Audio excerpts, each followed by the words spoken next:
உங்களுக்குள்ள நடக்கிற அனுபவங்களை சாட்சியா பார்க்க ஆரம்பிக்கிறதா முதல் படி. அப்போதான் இந்த டைம் இல்யூஷன் கிரியேட் பண்ற சஃபரிங் தெளிய வச்சு அடிக்கிறான்னு சொல்றாங்க பாத்தீங்களா, அது மாதிரி வாழ்க்கை உங்களை தெளிய வச்சு அடிச்சிட்டு இருக்கிறது உங்களுக்கு புரியும். பொதுவாக அந்த ஆதீனங்களுக்கு, நம்முடைய கைலாசங்கள், உலகம் முழுக்க இருக்கிற கைலாசங்களுக்கு புதுசா வர்ற சன்னியாசிகள், பிரம்மச்சாரிகள், அவங்களுடைய பிஹேவியர்ஸ், இந்த புதுசா வர ஆதீனவாசிகள் பிஹேவியர்ஸ் பார்த்திருக்கேன். வந்த உடனே பாத்தீங்கன்னா சில பேர் அவங்களுடைய நல்ல நடுத்தர இல்ல உயர் நடுத்தர அப்பர் மிடில் கிளாஸ் ஃபேமிலில இருந்தே வந்தா கூட வீடுகள்ல அவங்க கேட்கிற மாதிரி விதமா மல்டிபிள் ஃபுட் எல்லாம் தினந்தோறும் சமைச்சு வச்சிருக்க மாட்டாங்க, தினந்தோறும் அவைலபிளா இருக்காது.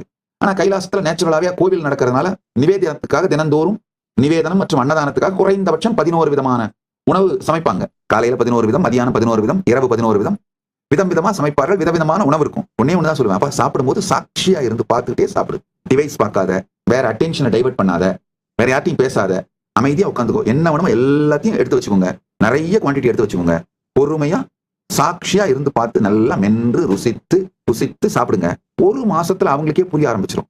இல்லப்பா, அத்தனை இருந்தாலும், பக்தர்கள் கொண்டு வந்து கொடுத்தாலும், சமைத்தாலும், இதெல்லாம் எல்லோருக்கும் கொடுப்பதற்கு தான் தவிர நாமளே சாப்பிட்டுட்டு இருந்தோம்னா நம்முடைய உடம்பு மனசு மந்தமான ஒரு நிலைக்கு போய் சாப்பிட்றதை தவிர வேற எதையுமே ஆக்டிவா செய்ய மாட்டேங்குதுன்னு புரிஞ்சிடும்.